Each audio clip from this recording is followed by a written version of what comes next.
Este es el segundo episodio de la quinta temporada de Fuera del Algoritmo, un programa de literatura, series y cine curado según nuestro criterio. Mi nombre es Arián Díaz. Yo soy Celeste Murillo. Y tenemos algunos comentarios de la vez pasada. Tenemos algunos comentarios del primer episodio. Pilar Mitix, 1093, no sé, sí, Mitix, algo así, dice, mi serie posapocalíptica favorita es, ella le pone Estación 11, lo cual me encanta. Yo le digo Station 11, de HBO, bueno, que cuenta más o menos, ¿no?, de qué se trata la serie, que es, a nosotros nos gustó mucho esa serie en su momento, y le hicimos un episodio. Le hicimos un episodio, lo vamos a poner que aparezca en algún lado. Para que aparezca en algún lado, me acuerdo que se llamaba Variaciones Shakespeare, que hicimos Station 11 y el libro de Gamerro. De Gamerro. Sí, muy bueno. Efectivamente. Muy buena. Otra, Sofía Chigar 8794, me suena este nombre. Dice, Yuhu, este regreso. Ah, la gente no esperaba que volviéramos la gente no confía en nosotros. La gente no confía en nosotras. Dice, yo no amenacé, pero me quejé con Arián, es cierto. Es verdad. Dice, me encantó de Pete, la vi hace un mes por temas. Estoy leyendo por primera vez un clásico, La Casa de los Espíritus. Aún no vi la serie de Fonsi. Todavía no la vi. La película es media de como de nuestra época, salió. Yo no la vi en no el es cine, no es súper buena.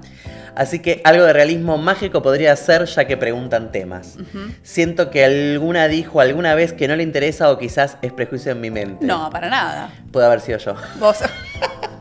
No, porque el tema es... Pero si nos gusta el realismo mágico. Sí, pero el tema es ¿qué decimos por realismo mágico? Bueno, porque es otra una cosa. De esas definiciones, viste, que supuestamente está para el cine, pero que empezó para la literatura latinoamericana, que es, hay muchos que abarcan mucho, hay otros que... En las definiciones que hacen, incluso algunos marxistas famosos, hay que decir. Sí, tipo, si es latinoamericano es realismo mágico. Claro. Y vos decís, no, y con algunos prejuicios, incluso algunos que quieren como ser simpáticos, pero vos decís como que es muy campesino, primitivo. Le sale un poco del imperialista. Hay ciudades en Latinoamérica, claro. Quiero que lo sepan. Tenemos autos, hay computadoras. Claro, me parece que por eso mucho tampoco se usa acá, porque es como que como viene tanto de afuera así, tan deformado, digamos que no. Pero bueno, quizás hay algún elemento que da. A mí la definición en sí misma me gusta porque lo que sea un oxímoron, que es realismo y que es mágico, ya de por sí me gusta, pero está como muy manoseado. Puede ser quizás habría que agarrarlo y explorar un poco, puede ser, porque algo de la realidad de la producción quizás da, ¿no? Claro. Si uno no quiere usarla, bueno, como todas las etiquetas, que si la querés usar para abarcar todo y para que todo sea exacto, no sirve para nada. Siempre vas a tener algún problemita. Efectivamente. Después Noelia Mancay dice, consulta, el cuento de la criada, ¿ya lo recomendaron? Solo elegí este comentario para, decir que la novela de Margaret Atwood está muy buena, léanla, y para quejarme de la serie, por supuesto. Sí, porque y los testamentos también.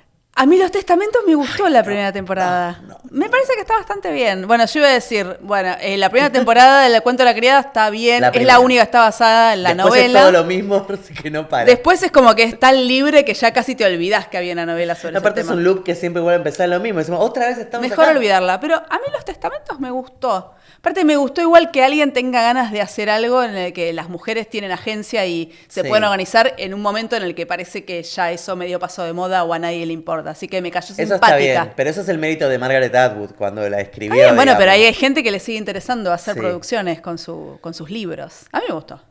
Bien. Y después tenía otro. Carla Rollero dice, salud pública y salud mental, chicas. No sé si nos dijo a nosotras que nos hacen falta. Seguro, igual, de todas maneras. Seguro. Tenés razón, Carla. Claro. Pero eso era obvio, no era necesario. Estamos muy mal acá, dice. Nos están destruyendo la ley nacional de salud, supongo, mental. Miran mucho para Estados Unidos y Europa, nos dice. No sé qué dijimos para eso. Pero ya que estamos, entren a La Izquierda Diario o a Ideas de Izquierda, donde ponemos un montón de notas sobre eso, sobre el problema estoy segura de que salud en el canal de YouTube de La Izquierda Diario también hay programas que hablan de eso. Así que, bueno, que nos diga en todo caso a qué se refería. Si era locas. Si era loca, sí tenés razón. No era necesario. No era necesario, pero tenés razón. Y después, lo voy a leer solamente para hacernos autobombo, que es de JM3937, que también me suena un poco, que dice, no son conscientes del fandom que tienen, creo que podemos hablar de un algoritmo ARMY. Y lo voy a leer solamente porque me encantaría tener un ejército propio. Porque me encantaría tener un ARMY mío que haga ese tipo de cosas, tipo que arruine actos políticos, todas esas cosas. Así que bueno, solo lo leo por eso. Muy bien. Pero bueno. Bueno, ¿y qué tenemos para este capítulo? Hoy vamos a hablar, yo voy a hablar de una novela que se llama La Estación del Pantano. de Yuri Herrera, que se publicó en 2022, editorial Periférica, que me la recomendó Arián, básicamente. Que en su momento me dijo, me parece que este libro te va a gustar porque Yo habla te la de Nueva recomendé Orleans. antes de leerla, la verdad. Claro, pero bueno, fue por los temas, claro. por los temas. Y la verdad que estuviste bien, o sea, acertaste porque tiene muchas cosas que me interesan. Yuri Herrera es un escritor mexicano. Ahora que miro la computadora me acuerdo de otro comentario que me hicieron, que tenían razón, que me dijeron, ay, ¿por qué no tenés los anteojos? Que me olvidé de ponérmelos. Y después casi me tengo que yo autodecapitar, tenía la cabeza así, casi me flota.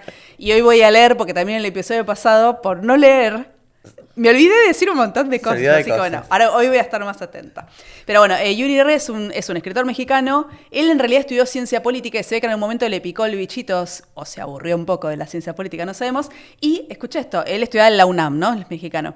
Hizo un taller literario con nada menos que Elena Poniatowska. Tranqui. ¿Quién pudiera, no? Tipo, estoy en la facultad, estoy aburrida, vas a un taller literario. Elena Poniatowska. Te escribí esto. Pero bueno, después se doctoró en Lengua y Literatura Hispánica en Berkeley y tiene una maestría en Escritura Creativa, esto me encanta, en la Universidad de Texas de El Paso. O sea, quería decirlo solamente para decir que está en El Paso. Trabajó en la Cinemateca de la UNAM y fue editor de una revista literaria que se llama El Perro. Estos datos me gustan sobre todo porque siento que él podría ser un personaje de la novela Los Detectives Salvajes de Roberto Bolaño, así esos medio de un movimiento así literario, medio artístico, porque es como que te parece todo perdido por ahí, o de Breaking Bad también. También podría ser porque está en El Paso. Él tiene varios libros, bueno, uno de ellos es La Estación del Pantano, pero tiene uno que se llama 10 Planetas, que es de 2019, es un libro de cuentos, que lo ubica en un género que a mí, no sé, a mí me da la impresión de que es como más discutido y más mencionado que leído, o por lo menos que leído conscientemente, sabiendo que estás leyendo ese género, quizás un poco como lo que pasa con el realismo mágico, que es el New Weird. O sea, vos buscas Yuri Herrera y una de las primeras cosas que te aparece es el New Weird. Sí, hablamos de esto. Efectivamente pasa un poco como lo del realismo mágico y inclusive algunas de las características de uno aparecen un poco. Se parecen bastante. Bastante, sí. Nosotros lo mencionamos en otro episodio donde hablamos aparte de China Miéville. De China Miéville. Que además de que escribe, New Weird es el que un poco teoriza sobre eso. En modo te lo resumo así nomás, era si el clásico, el weird clásico, era esta literatura fantástica medio raro, digamos, que presentaba seres amenazantes, digamos, que no estaban muy explicados y que no eran muy racionales, se consideraban en general una especie de reflejo de la decepción con la racionalidad occidental. Claro. Después de las guerras mundiales, que no pareció estar todo muy razonable, ¿no? Digamos. Este nuevo sería supuestamente, las criaturas peligrosas no serían ahora esas figuras raras, porque lo peligroso sería la sociedad tal como está constituida, el neoliberalismo tal como está constituido. Y los individuos o seres raros, híbridos, mezclados y demás, serían más bien los héroes, ¿no? Que justamente no, pero muchas veces luchan contra esa sociedad establecida. Igual eso como que siento así. que no necesitamos la etiqueta de se viene aplicando mucho bueno. a Latinoamérica últimamente. Pues no sé, como características comunes te tiran que la hibridez de géneros, o sea que se mezcla un poco el gótico, el ciencia ficción y demás, que puede ser. Bueno, por eso. Pero después también hay cosas de temas, por ejemplo, no sé, el procesamiento de determinados temas que tienen que ver con las dictaduras que recorrieron la región. Y entonces, bueno, ahí se te mezcla un poco con el realismo mágico, ¿no? Y cómo sería. Entonces, ¿por qué no realismo mágico? Medio que de nuevo, o sea, si sirve para hablar de alguna característica nueva o no nueva, pero que cobró otro matiz por determinadas cosas, es productiva. Si es para meter una etiqueta donde entre todo que no entra y para vender, que en general es para lo que se usa todo eso. Y bueno, ahí no sirve mucho. En todo caso, también hay que explorar un poco lo que la etiqueta pueda tener de productivo, que puede ser que tenga, digamos, algo para pensarlo. Aparte, para pensarlo en este momento donde las literaturas están muy interrelacionadas y se mira mucho lo que se escribe en otro lado. Entonces, bueno, tampoco sería tan loco, pero habría que ver. Lo podemos también dejar para otro tema y comparar. Sí, habría que etiquetas literarias, ¿no? Claro. Digamos, que sí, que muchas veces, claro, aparte a veces generan más ruido, digamos, de que la conversación, ¿no? Que pueden abrir interesante. Claro, pues si te sirve para conocer otros autores, capaz. Pero eso está bueno. Claro, que va. Pero bueno. Bueno, sobre Herrera, el escritor argentino Juan Matio, él dice que le gusta por dos cosas sobre todo. Una, por su trabajo con el lenguaje, que en eso coincido, a mí me gustó mucho. Hace muchas cositas o sea, no solamente con su forma de escribir, digamos, con su prosa, sino que trabaja mucho sobre las palabras, le da mucha vuelta a eso.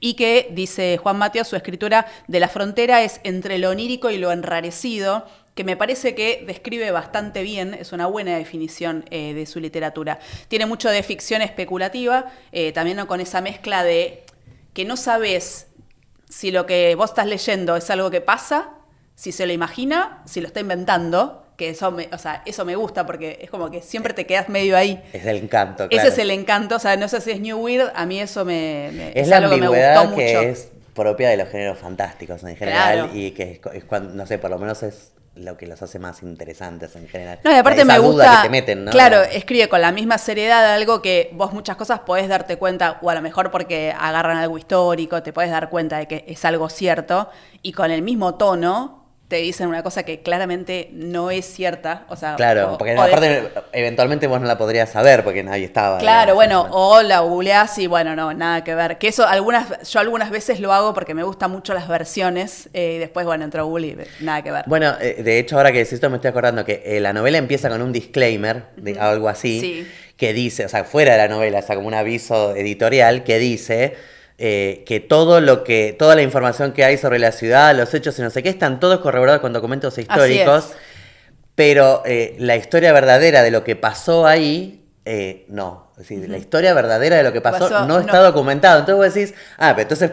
Claro. Eso es lo verdadero. Entonces, ¿y por qué no está documentado? ¿Por política? ¿Porque alguien lo ocultó? ¿O porque pasaron cosas raras ahí? Y bueno, no sé, es como... Bueno, fíjate porque vos. Simplemente estoy inventando todo. Claro, esto. Pero es onda, fíjate vos, lector, porque te lo dice, te hace llamar la atención sobre eso. ¿A qué viene ese aviso al principio está bueno porque te pone demasiado alerta desde el comienzo, cuando vos en realidad ibas a leer una novela de ficción, lo hubiera supuesto, digamos, pero él te lo resalta, así que está intencionadamente buscando eso. Eso está bueno, sí. Ahora en este momento, o por lo menos en el momento en realidad cuando escribí la novela, Herrera era docente en la Universidad de Tulane en Nueva Orleans, lo cual tiene muchísimo sentido porque esta novela transcurre en Nueva Orleans y claramente está escrita por alguien que, bueno, ahora porque sabés que él está ahí, pero si no es alguien que conoce mucho a la ciudad de alguna forma. La estación del pantano, bueno, tiene este disclaimer que decía Arián, ¿no?, que la presenta como una reconstrucción, que me da mucha risa porque es una reconstrucción de ficción, sí, lo cual no tiene ningún sentido, no, pero es muy lindo, del exilio de Benito Juárez en Nueva Orleans entre 1853 y 1855. Benito Juárez estuvo en Nueva Orleans, o sea, eso es verdad, lo que es... Vaya uno a saber qué es lo que pasó. Primero un resumencito muy breve de Benito Juárez. Fue el primer presidente indígena de México. Él era de origen zapoteca, es un prócer, un héroe nacional. Sí, es como nuestro San Martín. Claro, una cosa así, o sea, muy famoso por su participación en la Guerra de Reforma, por cómo participó en contra de la Segunda Intervención Francesa. Bueno, obviamente, claro, es uno de los grandes próceres de la formación del Estado Nacional Mexicano. Una de mis cosas favoritas de Benito Juárez es que él fue redactor de la ley que expropió los bienes a la Iglesia Católica, lo cual él ni siquiera era del ala radical, o sea, era como de los liberales medio conservadores, pero se ganó mi corazón. Pero imagínate, es el que expropió a la iglesia tenían que juntar plata para la guerra con Estados Unidos, una causa noble, así que ahí muy bien Benito Juárez. Él se pasa un año y pico, un año y medio más o menos en Nueva Orleans, después de que López de Santa Anna, que en el Benito Juárez de la novela, él le hace una descripción que me encanta, que es: el tirano estaba más débil cada día y pronto empezarían a volteársele los leales, ¿no? Así describía el momento que atravesaba el dictador. Cuando López de Santa Anna toma el poder, lo detienen mientras él estaba dando clases, él daba clases en la universidad. Un detalle que me encanta es que le pide a los tipos que lo vienen a detener que le den 5 minutos para terminar la clase, y termina la clase. No, es como que, viste, los valores, ¿no? Se dijeron, no, sí, señor, por favor. Capaz que estaba pensando cómo escapo y no todo muy correcto. Es más, lo acompañan a la casa y ahí se despide de su esposa de Margarita. Y bueno, después lo mandan a Cuba, que era el destino de los desterrados, y él de ahí viaja a Nueva Orleans. La versión oficial dice que esto de que lo detengan y lo manden al exilio fue medio una venganza personal de López de Santa Anna, porque él había tratado de entrar a Oaxaca cuando Juárez era gobernador, y entonces, bueno, como Juárez se lo impidió, él cuando tomó el poder por vez número no sé cuánto, dijo, bueno, ahora te vas a ir. En Nueva Orleans, además de la gente que viaja con Benito Juárez, él se va con un grupo de exiliados, ahí se va a conectar con otros y la ciudad va a ser uno de los momentos fundacionales de lo que después va a ser su gobierno. De hecho, varios nombres que aparecen en la novela son de personas reales que después van a formar parte del grupo que asume el gobierno con Juárez. De hecho, ahí con varios de los del exilio arman como una pequeña milicia, tipo unos cientos igual, o sea, claro, modesta, pero bueno, una milicia al fin. Hay una imagen del exilio, o sea, esto del exilio está muy presente, aunque no es que discute ni habla mucho de eso, pero hay una imagen del exilio, más allá de lo político, que escribe Herrera, ¿no? Que menciona Benito Juárez de la ficción, que es muy tierna, que es cuando es el único momento que él habla de la distancia, de que extraña, por ejemplo, a su familia, a sus hijos, a sus hijas, porque tenía 2 hijas, que dice... El Benito Juárez dice, no estaba ahí para cuidarlas ni para verlas deslumbrarse con el sol diario del mundo. Que me parece muy tierno, muy como tierno, que no te imaginas a Benito Juárez diciendo eso, pero me pareció muy tierna esa definición. Claro, todo el libro tiene, vos mencionaste, muchas imágenes poéticas, más que narrativas incluso. Y sí. Lo que pensaba es que eso es muy adecuado para personas que están exiliadas, digamos, ¿no? Porque esas metáforas poéticas evocan los objetos más que describirlas o que narrarlas. Y pensaba, bueno, el estado de ánimo de alguien que está exiliado, que está medio extrañado del mundo donde está, que está medio fantasmal en este mundo, porque yo ahora estoy en Nueva Orleans, pero estoy todo el tiempo pensando en México, y qué pasa en México, y qué noticias llegan de allá. Viviendo en el tiempo de otro lugar. Claro, de otro lugar, o sea que estás físicamente en un lugar, pero en realidad estás como espiritualmente, digamos, en otro lado, y esa distancia, como en las historias de amor lejanos, es un lugar que se llena de poesía, ¿no? Muchas veces. Entonces me pareció muy bien toda esa cosa poética. Lo que dijiste fue muy poético. No, pero que suena raro igual, porque uno piensa en un prócer, pero sin embargo para un exiliado está muy bien, digamos, eso. Está muy bien retratado todo, sí, como el aspecto, toda la dimensión personal y más íntima del exilio. Tiene un montón de detalles que son recontra lindos. Bueno, además de Benito Juárez y de su grupito, ¿no? De exiliados, que aparte son una banda bastante, bueno, que deja como bastante que desear, digamos, en muchos aspectos. Hay 2 personajes muy importantes, o por lo menos los que a mí me hicieron más, o sea, que como más interesantes, me parecieron, que además son claves para que la historia vaya avanzando, ¿no? Además uno es Rafael Cabañas, que es un impresor mexicano que vive en Nueva Orleans, y él es como la persona que, dice que siempre hay un personaje que es o el que te cuenta la historia, o el que explica más o menos cómo funciona, porque aparte ellos son exiliados, claro. Obviamente no conocen Nueva Orleans, o sea, no saben, por ejemplo, él una de las primeras cosas que le explica es las jerarquías raciales, claro. Cómo se tratan las clases entre sí, cómo funciona, digamos, el sistema de la sociedad.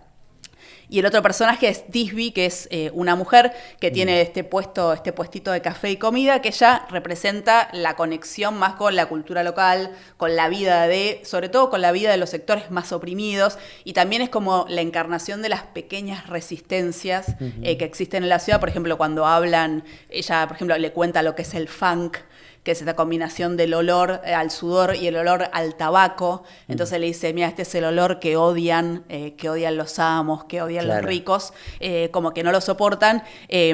Y como con esas cositas, ella le va hablando mucho y le cuenta cómo se construye la identidad, y mucho tiene como esta reivindicación de clase, que una asociación súper libre, pero justo después de leer este libro, justo me crucé con otro que es un ensayo cortito de una periodista española que se llama Noelia Ramírez, que se llama Nadie me esperaba aquí, apuntes sobre el desplazamiento, donde ella justo dice, lo que está hablando es cómo los hijos y las hijas de las familias trabajadoras que terminan en ámbitos como ultra prestigiosos, tipo una universidad de élite, cómo construyen su identidad como un poco en contraposición a esos ámbitos que no tienen nada que ver y que en realidad te enseñan a despreciar todo lo tuyo. Bueno, tiene muchos puntos de conexión, pero también habla mucho sobre el tono de voz, sobre cómo te ves, sobre qué opinan los otros de vos. Es como que me hizo pensar todo el tiempo en los 2 libros. Pero después, bueno, como temas, bueno, está esto del tema del tiempo, que hay algo muy interesante, además de esto que decías vos, lo del exilio, ¿no? Lo de estar en un lugar pero estar pensando todo el tiempo en otro lugar. Está esto de que ellos están de paso, pero todo el tiempo están construyendo ahí comunidades. O sea, ellos siempre están armando el grupito, bueno, además de dónde van viviendo, que se van mudando de hotel en hotel, después se arman su grupito con la gente que trabajan o con la gente donde toman su cafecito. Claro. Aparte un año y medio, o sea, no es poco tiempo. Es un montón de tiempo. Claro. Y aparte ellos tienen esta cosa de que se vuelven ciudadanos de la ciudad muy rápido, porque de una u otra forma se transforman rápido en habitantes. Pero también el paso del tiempo es mucho más paciente y más lento de lo que es, por ejemplo, yo me imagino, primero que un año y medio veo que me parece un montón de tiempo. Siento que para ellos no era tanto tiempo, porque también el tiempo pasaba más lento, porque no sé si viste que en la novela el tiempo son las cartas, que tardan 1000 años. Claro. El tiempo son los diarios, que muchas veces no llegan además, porque tienen este problema también a veces de comunicación. Sí. Y hay una mención, una definición al pasar que me encantó, recontra precisa, que están hablando del teatro de la ciudad y una persona para decirle, no, este teatro tiene re buen nivel, le dice, mira, ahora están dando una ópera y le dicen, se estrenó hace 4 años, que es como decirte que se estrenó ayer, o sea, era una cosa tipo súper, o sea, es la moda del momento. Claro. Eso me llamó mucho la atención y me parece que está muy bien construido y creo que así lo hace con todo Herrera, que es como que te va dando muchos elementos de cosas, pero casi nunca explicita nada, salvo quizás, bueno, con el tema de la esclavitud, que era el otro tema que iba a decir ahora, que es este tema, aparece un mercado de esclavos en la novela, que es casi una historia, es como una mini novelita dentro de la novela, aparece bien al principio un depósito de esclavos, aunque la historia se va a desarrollar más adelante, y de hecho el capítulo 4 está casi dedicado a eso y empieza con la frase, esta gente tiene criaderos de gente capturada al nacer. Y es, a lo mejor en contraposición a los otros capitulitos de la novela, es muy cruda y tiene muchas descripciones que te hacen un poco estar ahí y también que, o sea, son bastante...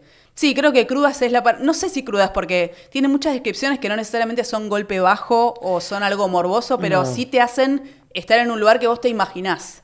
Sí, y como detalles crueles, ¿no? Eso, detalles de la crueldad. Claro, por ejemplo, en un momento cuenta que el mercado donde compran y venden esclavos, está ubicado en el lugar donde los esclavos traídos de África se juntaban a cantar y a bailar.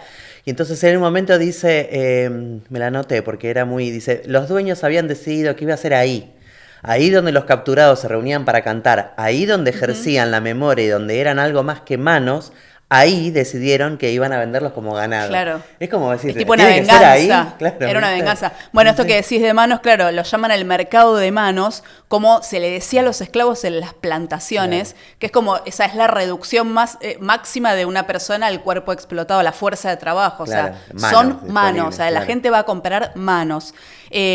Después leí, cuando buscaba cosas de Benito Juárez, que ese paso por Nueva Orleans lo marcó mucho y como que influyó bastante en cosas que después él escribió sobre los esclavos en la Guerra Civil en Estados Unidos, que marcó mucho su visión sobre el tema de la esclavitud y también sobre otros temas, sobre el trato de las personas, como que lo marcó, digamos. La forma en la que Yuri Herrera, el autor de esta novela, cuenta la experiencia de ir al mercado de esclavos, al mercado de graviar las vivencias, es como que tienen, además la crueldad tiene como una potencia que yo no sé si no sé si es por lo que está contando, pero es como que tiene un tono que es muy diferente al al resto de los capítulos, donde es todo mucho más ameno, llevadero.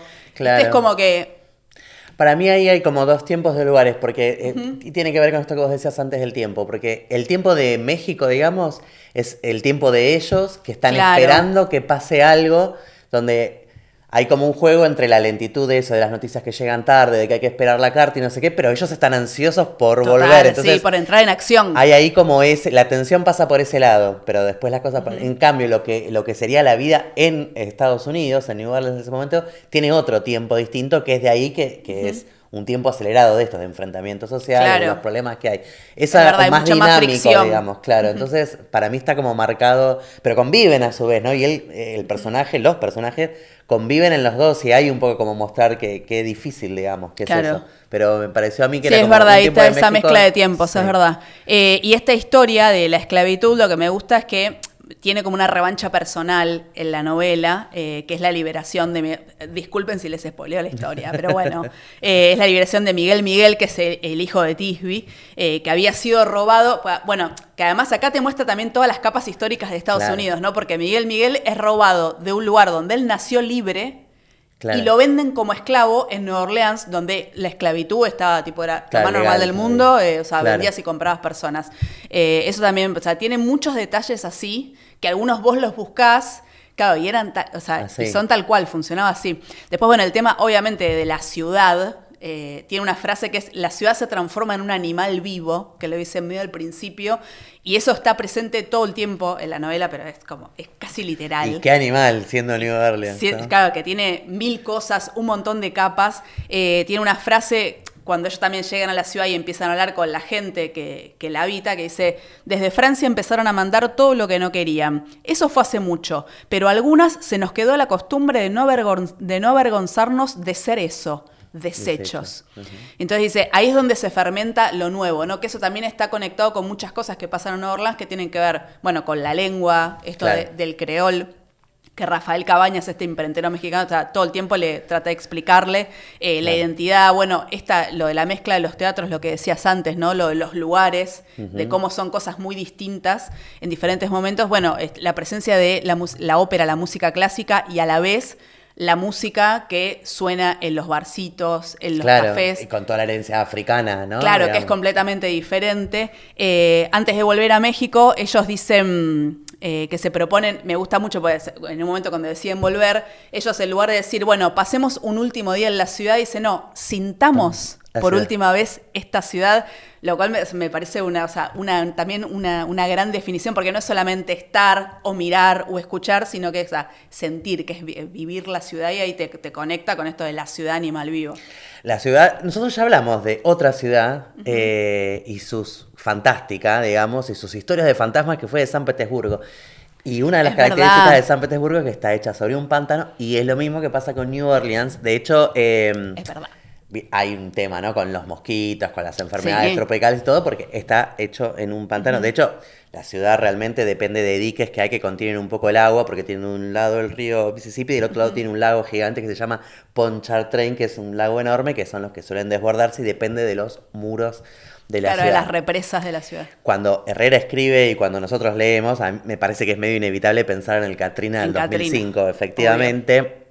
No solo por lo que tuvo de fenómeno natural, sino también por lo que tuvo, ¿no?, de crimen social, porque efectivamente el desastre que ocurrió tiene que ver, bueno, con esas condiciones, pero también porque sigue siendo un lugar, sobre todo las que están cercanos a los cursos de agua, que sigue siendo de negros y de pobres, y entonces obvio. ¿Quién va a invertir ahí? Nadie, porque sigue siendo hasta hoy. Me hizo acordar inevitablemente, me parece, a otra, creo que la única serie de David Salmon que no mencionamos todavía, que deberíamos a algún lado, que es Treme, que es justamente el nombre de un barrio de New Orleans, donde hay una de las actrices, Lucía Micarelli, que hace de música, pero es música y es violinista, ¿no? Que canta una canción que se llama Esta ciudad, que dice, no es culpa del río ni del viento, como todos acá sabemos, o sea, no es la naturaleza.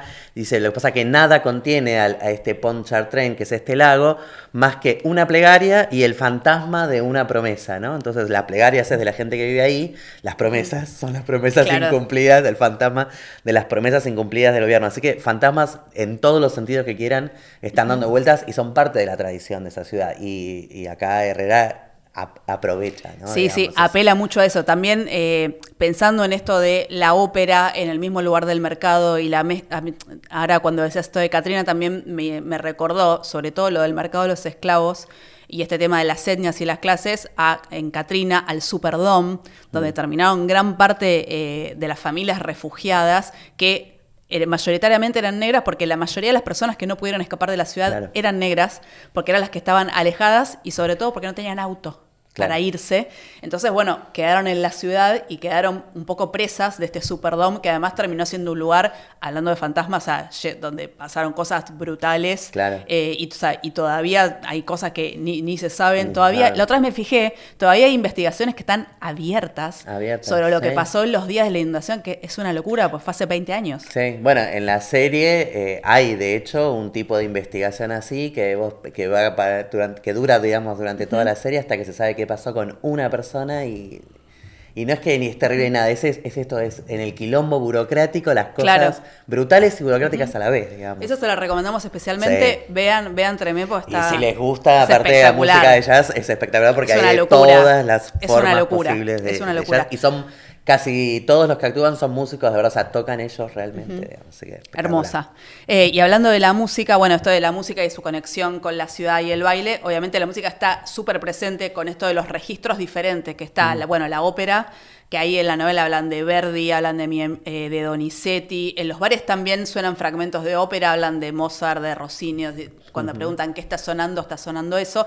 Está muy presente los tambores, ahí está muy presente obviamente la población negra, toda la herencia afro, que no tienen normas, muy contrapuesto al europeo. Él ahí tiene una frase, habla de la gramática de los huesos, que huesos lo escribe con G-U y diéresis. Dice, nadie bailaba en pareja, nadie bailaba solas, no eran una masa, eran múltiples personas rimando en una misma estrofa, una estanza, como dicen los italianos, una estancia, que también es bastante irónico y está bueno porque usa una palabra europea para hablar de un baile que él quiere subrayar que no es europeo. No es. Eso me encanta. Bueno, está muy presente también los músicos callejeros y en general esa mezcla, ¿no?, que habita en la ciudad, que se ve mucho en Tremé, está recontra presente. Y obviamente otra gran presencia en la ciudad, que cualquier cosa sobre Nueva Orleans lo va a introducir siempre en algún momento, es el carnaval. Claro. El Mardi Gras, que también es lo que me gusta mucho de cómo, porque cuando aparece, es como que si vos lees algo de Nueva Orleans o mirás algo de Nueva Orleans, siempre vas a estar esperando que aparezca el Mardi Gras de alguna forma. Sí.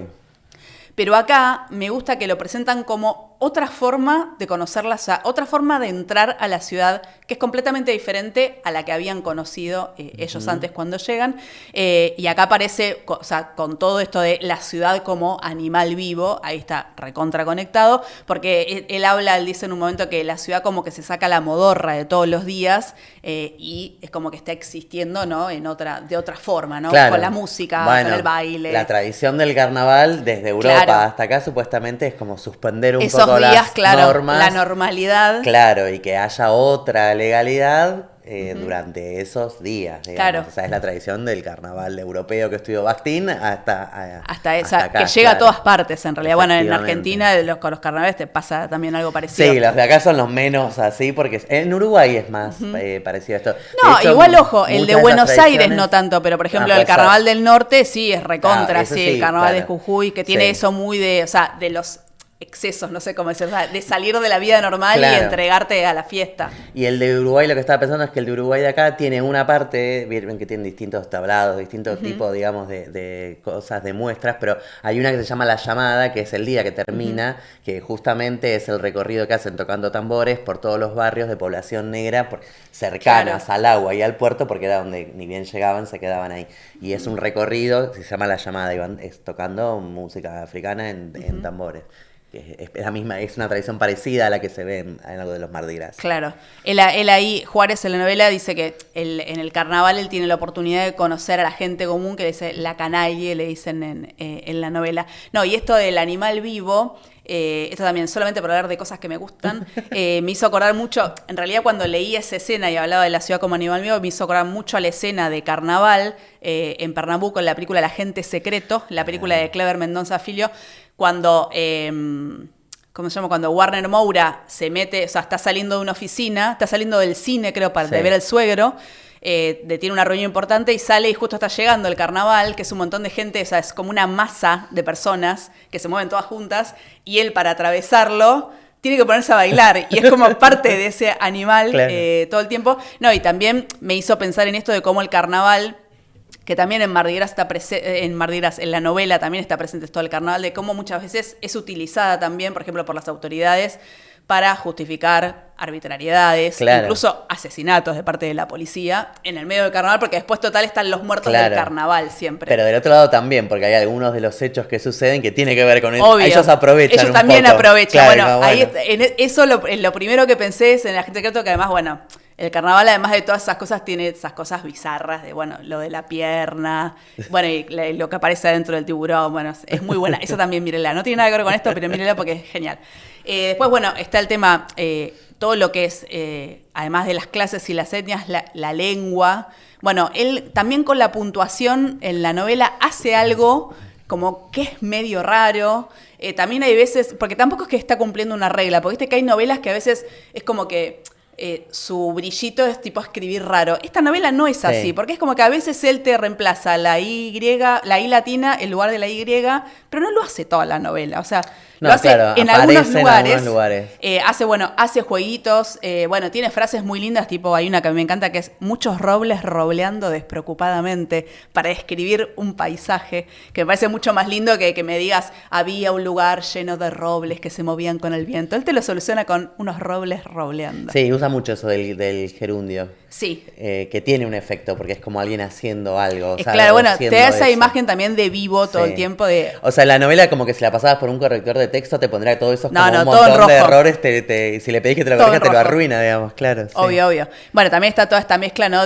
Con la migración, que Nueva Orleans aparte es una ciudad que, qué sé yo, como que su ADN ya es mezclado. Es como que es muy difícil encontrar ahí lo que es de origen, porque nadie se acuerda. Está la colonización inglesa, francesa, y de hecho lo que ellos hablan es un criollo, creol, que es una mezcla de otra cosa. Y encima de hecho hablan encima en español, o sea, es un quilombo. Esto es una cosa incomprensible. Bueno, Cabañas le explica en un momento lo que es ser creol. Él le dice, es una manera presuntuosa de decir, yo soy de aquí. Verdaderamente de aquí. Después le explica también lo de las jerarquías, que están los que tienen, los creol con mayúscula, es porque tienen un antepasado francés, los que quisieran ser con C mayúscula, pero no son, pero ellos no son blancos, pero también me gusta que en un momento le dice, mira, igual vos lo único que tenés que entender acá, que acá los únicos que zafan igual son los blancos, porque el blanco puede ser pobre, dice, puede no tener nada, pero él tiene esa autoridad que le da a la raza, que o sea, es muy cierto y lo explica de una forma muy fácil. Obviamente, esto de la lengua, ¿no? Que decíamos lo de la indefinición, eso que él dice en un momento, hablan esto que parece francés, pero no es francés, que es el creol, que ellos cuando llegan, pobre, como que no entienden nada.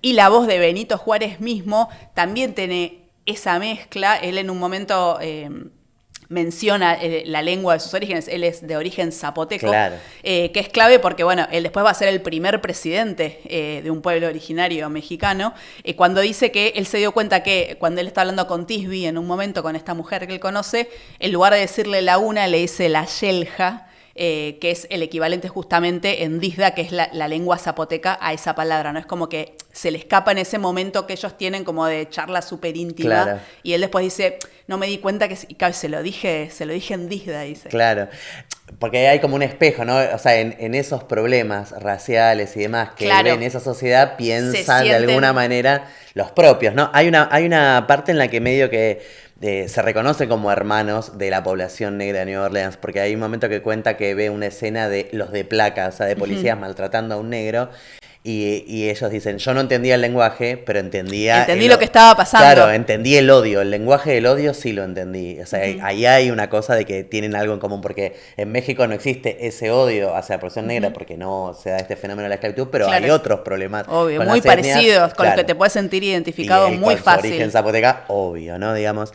Y hay otra parte que también muestra las diferencias, esto entre el creol con mayúscula y con minúscula, también entre los mexicanos, ¿no? Porque hay una parte que se encuentra con un mexicano que él dice que es así, que es medio petulante, ¿no? Dice o algo así. Entonces le dice, ¿vos de dónde sos? Y le dice, mexicano. Y entonces es como que el narrador piensa, aunque lo dijo exactamente como yo lo hubiera dicho, porque yo también lo hubiera pronunciado mexicano así, seguro que él lo dijo con J. Sí.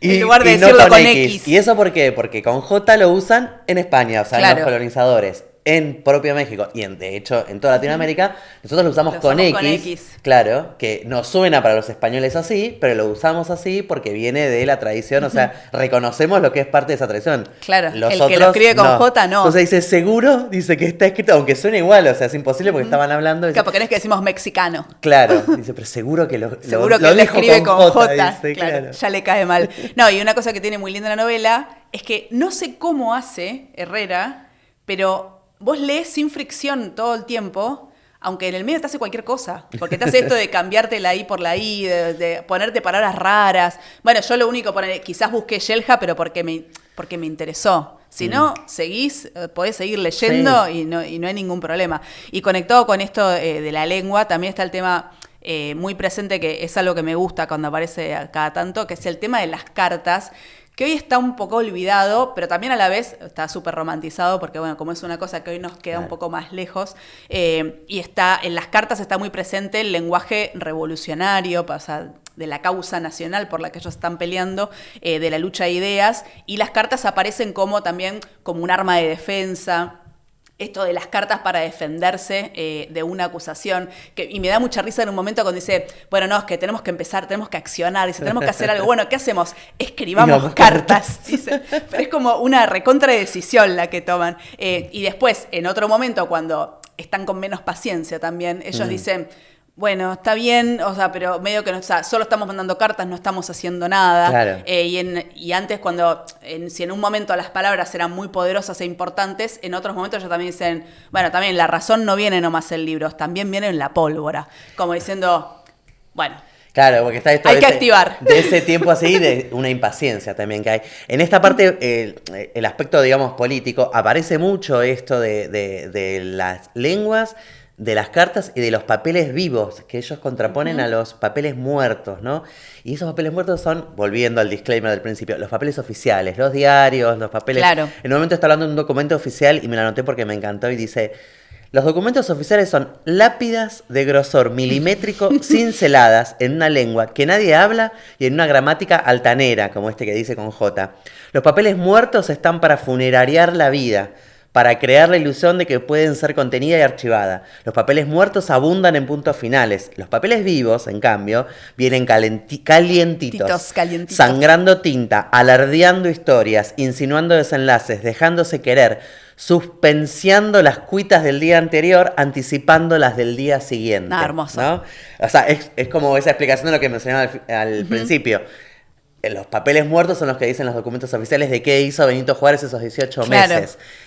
Los vivos, ¿qué serían? Esta novela, por ejemplo, uno de ellos. Yo te estoy contando la verdad viva. Me encantó. No, es muy lindo. Esto es lo verdadero, obviamente, porque es lo vivo. Claro, es lo vivo. Por ahí eso, se entiende lo verdadero en el sentido de que da más cuenta de la vida y lo otro, yo qué sé, es una cosa que va ahí que vaya. Y lo otro es algo que se cuenta. Sí.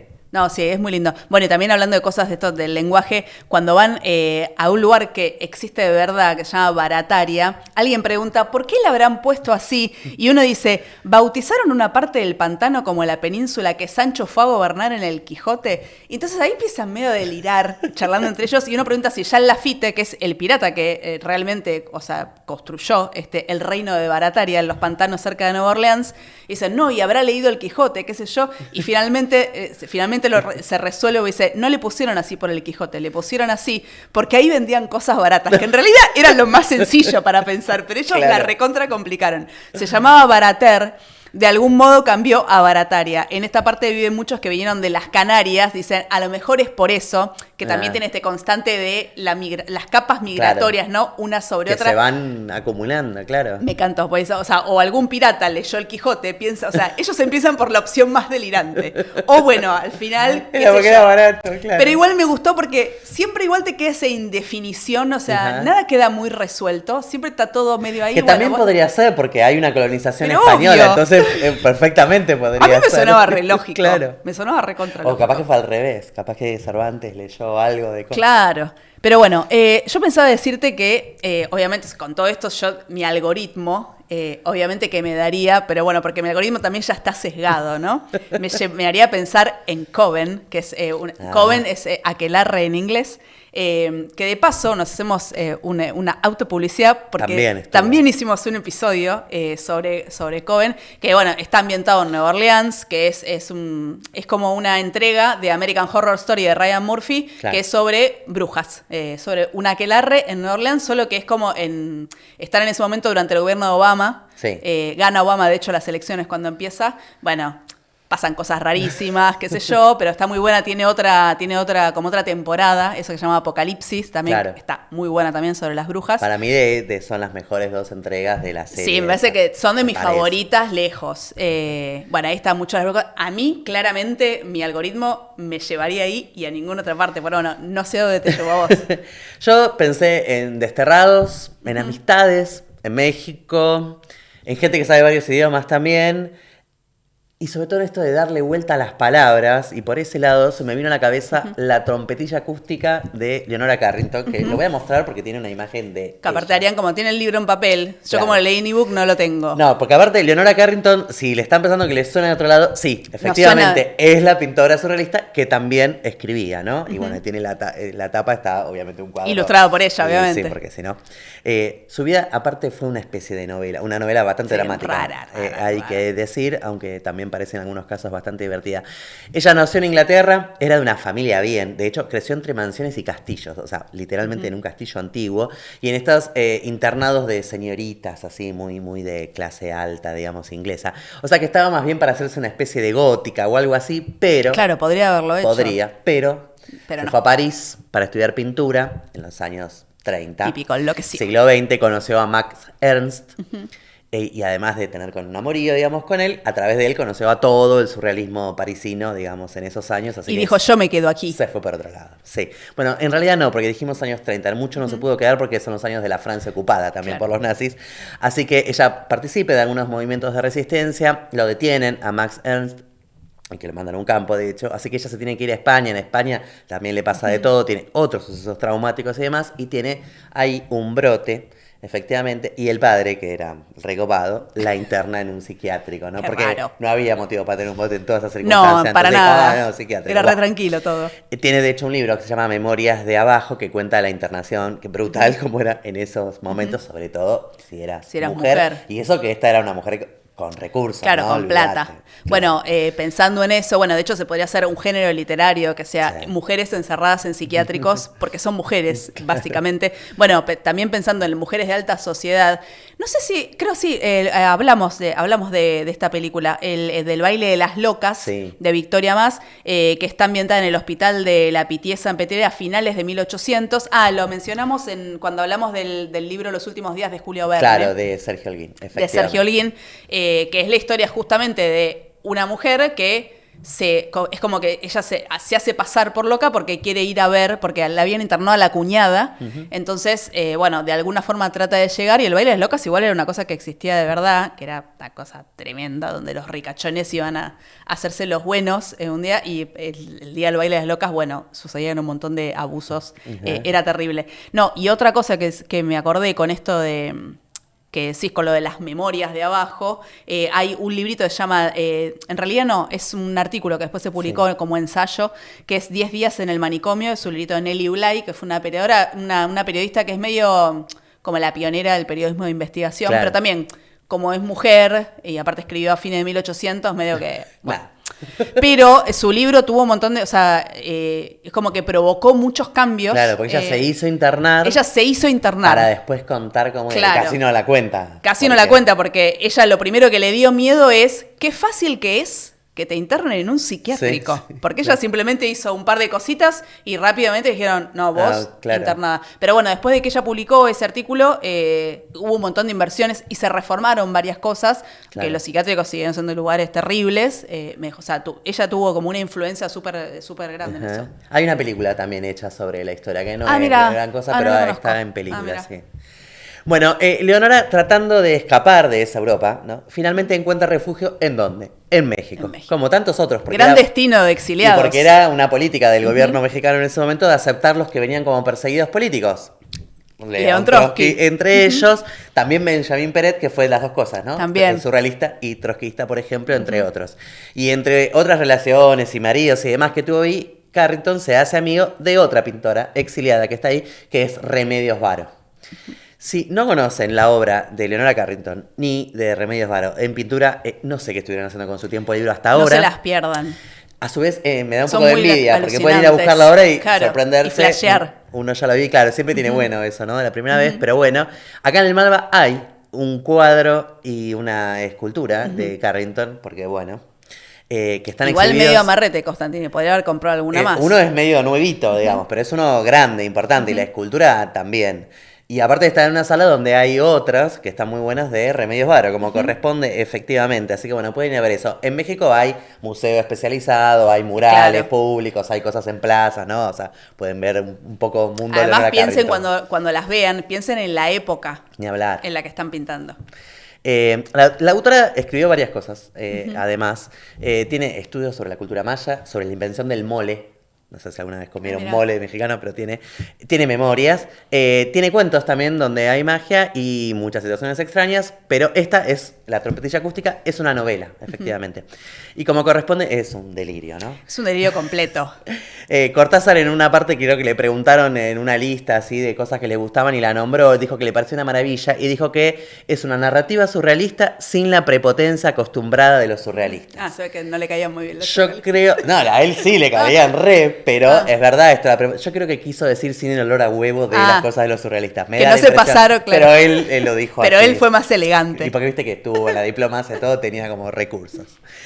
Parece que la escribió en 1940, que anduvo circulando, la revisó para los 50, la década del 50 o 60, no se sabe muy bien, y finalmente se publicó en francés, traducida en francés, o sea, estaba escrita en inglés, la pasaron en francés en el 74.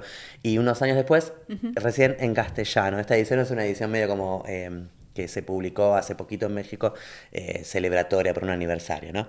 La novela cuenta las historias de una señora de Las historias son un delirio, todas son un delirio. Una señora de más de 90 años, Marian, que descubre que la familia la quiere internar en una especie de asilo, hablando de internación. Tremendo. ¿No? ¿Y cómo lo descubre? Con una trompetilla mágica que le regala una amiga, Carmela. La trompetilla aparece en un momento muy random. Claro. Pero gracias a eso ella se da cuenta. Escucha a los hijos diciendo la vamos a internar a la vieja esta. Que me encanta el motivo, que es que se la quieren sacar encima porque quieren usar su habitación para poner un taller de motos. Cualquiera. Nada que ver. Sí. Acá hay algo de medio de autobiográfico, porque ella es claramente Marian, digamos, ¿no? La señora. Y la amiga es claramente Remedios Varo. ¿Por qué? Porque en la novela hay varias cosas que hacen que son cosas que se contaron en cartas y que decían que hacía todo el mundo sabe que las Remedios hicieron Varo. ellas. Claro, por ejemplo, tener gatos, adorar a los gatos, eso, si miran los cuadros, es evidente. Sí, ya nos cae bien, aparte por eso. Claro. Otra es mandar cartas a gente desconocida con nombres falsos, por ejemplo, que parece que es algo que Varo hacía. En la novela, digamos, esta Carmela Varo dice: desde que me robé la guía telefónica de París en el consulado francés, mi producción de cartas ha aumentado. No tienes idea de los bellos nombres que hay en París.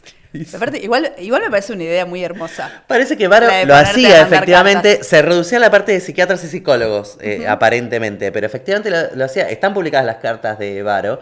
Y hay una que se lo cuenta, efectivamente, a ella. O sea, si uno tenía más o menos el registro, podía saber que eran Imagínate ella. Que un día recibías la carta de Varo. Claro, que vayas a ver, ¿no? Alucinante. Dice, en la novela hablan, ¿no?, de eso. Y entonces esta Marian cuenta que dice: Carmela Varo me leyó la carta. En ella decía, escucha, ser una famosa alpinista peruana que había perdido un brazo tratando de salvar la vida de un cachorro de oso atrapado al borde de un precipicio. La osa madre le había arrancado el brazo de un mordisco. La carta continuaba dando toda suerte de información acerca de los hongos, de las grandes latitudes y ofrecía enviar muestras.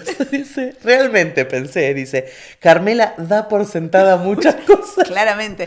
Igual, o sea, de todo eso su conclusión es que Carmela da por sentadas muchas cosas del que le está escribiendo. Y no todo lo otro. No sé, más o menos. Igual siento que es como que ella tenía demasiada creatividad en su cabeza y por eso necesitaba mandarle a mucha gente cartas, porque si no, imagínate mandarle todo esto a alguien que conoces. No, igual ahora que hablas esto de las cartas, o sea, es como un punto, las cartas son re importantes en esta novela y en la anterior, sí. Solo por casualidad, pero bueno, también igual te iba a decir, tiene que ver la época, pero no, son épocas distintas. Sí, bueno, pero las cartas como igual recurso, las cartas tuvieron un reinado muy largo, muy largo que es los mails y los mensajes no han logrado destronar. Ni lo lograrán por el yo momento. Creo que no por el tipo de escritura que es, claro. ¿no? Digamos. Pero bueno. Además, ahora, ¿cómo haces para mandarle un mail? Claro, porque ni siquiera tenemos una guía. Estaría bueno tener una guía. Puede ser, de mails. Sí. Y podrías mandarle... Bueno, no, pero todo el mundo sabría quién se lo manda. Claro, sí. no tiene por eso no funciona. No funciona bien. No tiene esa magia, digamos. No tiene magia. Y no tiene la distancia, sobre todo, que claro. es eso que hace que esté bueno. Que vos lo tengas claro, que escribir mejor y que el otro lo lea en otras circunstancias y que lo lea, aparte. Es verdad. Lo que ya le da un viso de medio de literatura porque lo tenés que leer así. Dice, bueno, a Marian la llevan al asilo. No sabemos por qué.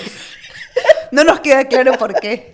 Pero escuchen, porque esto combina Cabañas donde viven los ancianos que pueden tener forma de bota, de circo, de iglú, de torta de cumpleaños. Claramente no estaba bien. Pero a la vez está dirigido por una familia, los Gambit, que son muy creyentes, muy cristianos. O sea, son muy oscuros y son una flor de vivo que le sacan plata, digamos, Obvio que tenían a la gente. su propio asilo. Bueno, esto de oscuro, diría que es como, o sea, esto es que una cosa oscura, ahí hablan de una disciplina de la cristiandad profunda. Sí. Y de unos movimientos corporales, que eso o sea, yo lo leí y decía, movimientos corporales, qué raro esto, que dicen que es para alcanzar la memoria de sí mismo, lo cual me pareció como súper extraño, pero igual o sea, conecta muy rápido con el tema, porque todo lo que es sacrificios, disciplina, castigos corporales, te da mucho religión católica, o sea, rápidamente te vas para allá. De hecho, me hizo acordar mucho a una de las últimas novelas de Agustina Basterrica, que se llama Las Indignas, que a mí me gustó bastante,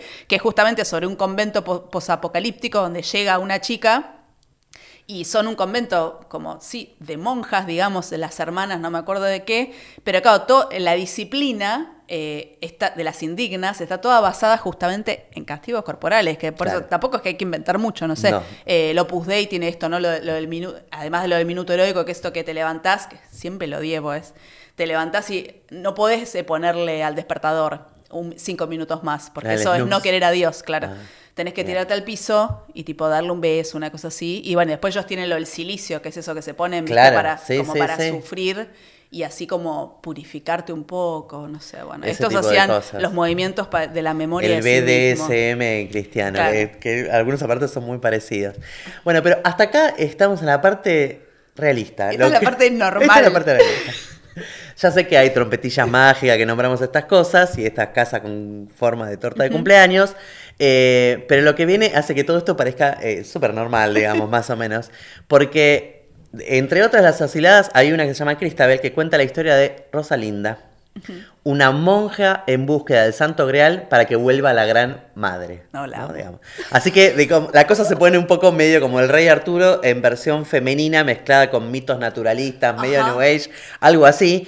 Y ambas cosas se van mezclando. O sea, la historia de esta Rosalinda, digamos, que supuestamente están contando, con la historia de Mariam y su amiga Carmela tratando de huir del asilo, porque esta Carmela se mete para sacarla del asilo. Esto de monjas fugitivas obviamente me hizo pensar en la monja Alférez, que es protagonista de bueno, igual una persona que existió en la vida real, ¿no? Claro. Catalina / Antonio de Erauso, pero me hizo acordar Las Leñas del Arangel de Aurelia Cabezón Cámara, que también, si no la leyeron, aprovechen y léanla, porque bueno, está esto también de escapar del convento, ¿no? O escapar del asilo como el punto de partida de la Y sabes historia. que estoy pensando que también hay en esa novela, refiriendo a la anterior, que usa palabras, en ese caso del guaraní, que son muy pocas. Verdad.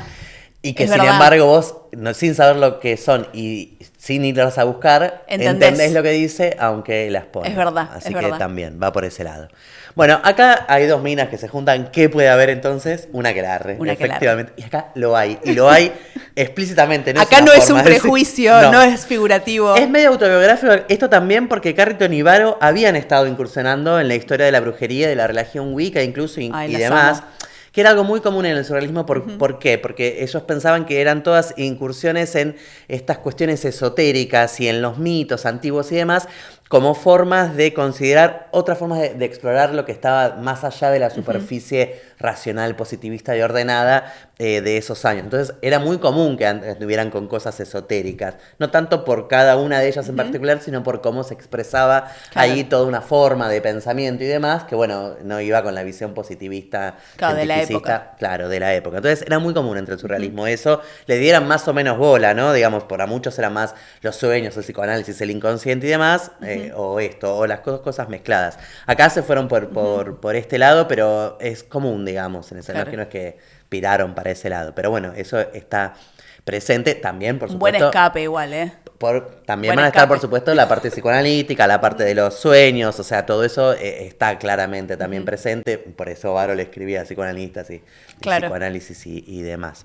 Yo no sé vos, pero igual yo en este momento estoy más para una Wicca y unas cosas esotéricas más que para interpretación de los sueños. De Wicca y cosas no, pero para este tipo de delirios ni hablar. Yo me sumo. Una experiencia, un fin de semana de Wicca, yo me voy. Hablamos en otro episodio. Es verdad. De brujas, de locura y de surrealismo. Y uno de sus teóricos, André Breton, decía: nosotros no impugnamos formalmente que pueda hacerse una obra de arte, ni siquiera que en última instancia una obra pueda ser útil dedicándose a expresar únicamente el contenido manifiesto de una época, dice. Por el contrario, lo que el surrealismo se propone es la expresión de su contenido latente, ¿no? Digamos, o sea, estas exploraciones son no para no dar cuenta de la realidad e irse para otro lado. Digamos que a veces por ahí una visión que se puede tener de que el surrealismo no tiene nada que ver, es como un escapismo. Claro, para como un ese lado. escapismo mental. Es al revés, es para profundizar más. Por eso aparte el nombre no es menos realismo. El nombre es surrealismo, es lo que está por abajo de este realismo que es superficial, a ver qué aparece. Lo del inconsciente, está claro con lo del inconsciente y demás. Claro. No es algo menos real. En realidad es probablemente lo que maneja muchas de las cosas que vemos en la superficie. Ahora que decís eso también me hace pensar en lo que hablábamos antes en la novela de Herrera, en esto de los papeles vivos y los papeles muertos, y en lo que, o sea, que lo vivo, lo que cuentan ellos, lo que cuenta la estación del pantano, es lo que, claro, es más verdadero, es lo que realmente está pasando. Porque está vivo y no ya muerto. Bueno, Exacto. acá es en otro sentido, es explorar otras cosas por fuera de... Claro. De hecho, le sirve para separarse de dos cosas, ese tipo de teorizaciones al surrealismo.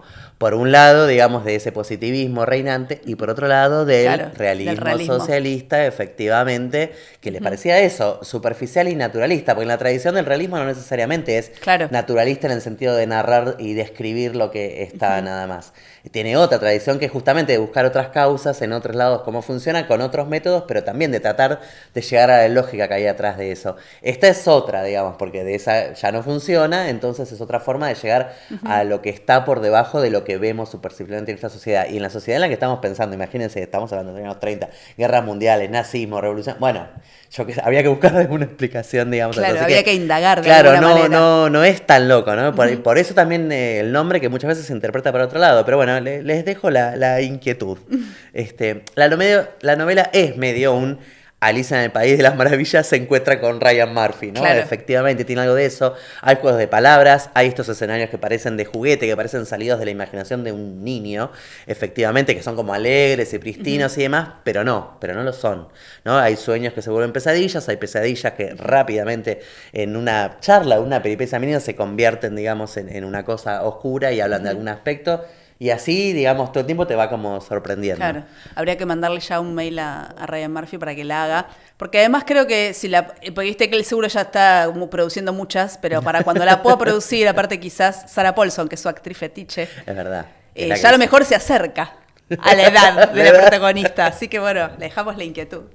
Bueno, no vamos a contar nada más de la novela, pero bueno, nada más. Nada más. No, hay muchas más cosas disparatadas. Hay asesinatos. Claro. Hay huelgas de hambre. Hay glaciaciones. Sí, el que avisa no traiciona. Aparte les dije todo que eso en una novela que es relativamente corta, para nada es una novela larga. Es relativamente corta, sí, mire, no para nada larga, dice. Para algunos, de hecho, esto de la glaciación es una especie de ecología avanzada, ecología va en la letra, de hecho, porque habla ahí de esta gran madre que quieren que vuelva, tiene que ver efectivamente con la naturaleza. Mirala, Leonora. Efectivamente. Otros destacaron la burla que hay todo el tiempo a un mundo manejado por los hombres. Hay una especie de utopía feminista ahí al final, así que también adelantada en eso, que recorre un poco, porque no por nada, son dos amigas y no por nada, la otra es una monja y a lo que se encuentran y todo. Y todas comunidades femeninas. Esta especie de cosa ecológica de la gran madre obviamente tiene que ver con que sea mujer, ¿no? También como está identificada. Claramente. Así que sí, todo esto que suena muy woke, digamos. un poco woke, Leonora. Claro, pero primero, estamos hablando de principio de siglo, así que lo lamento, chicos. Esto ya hay cosas que ocurren antes de que uno prenda la tele. Y aparte, en todo caso, Leonora Carrington no sería una despierta, más bien sería una dormida por toda esta cosa con el ambiente onírico del surrealismo. Así que en todo caso habría que decirle así, una dormida o una sleep o algo así. Pero bueno, es lo que le servía a ella en ese momento para explorar de este mundo, aparte imagínense, de la vida esa, aparte llevada a México y como explorar todas esas realidades. Una locura. Bueno, esto es lo que es. Este pasa. Fue el resultado. Claro, este es el resultado. Este fue el resultado. Bueno, le dejamos dos novelas que, ahora que lo estoy pensando, no sé si lo pensamos tanto así, pero las dos tienen esto de lo onírico como una forma de pensar. No lo pensamos. No, para nada lo pensamos, pero quedó muy inteligente. Quedó muy inteligente, pero bueno. Está repensado. Está súper pensado. Este fue el segundo episodio de la quinta temporada de Fuera del Algoritmo. Si les gustó, se lo pueden mandar a otras personas. Si les parece que a alguien le puede interesar esta locura. Leerse la novela de Leonora Carrington, La trompetilla mágica o trompetilla acústica. La trompetilla acústica, obvio, dije mal el nombre. o La Estación del Pantano de Yuri Herrera. Le pueden mandar este link y ya que están, si les interesa, vamos a dejar en la descripción todos los episodios que mencionamos porque hoy medio que nos pasamos. Hoy medio que nos pasamos con las menciones y las etiquetas, pero bueno, pueden encontrar este episodio y los anteriores en el canal de YouTube de La Izquierda Diario y nos vemos en el próximo.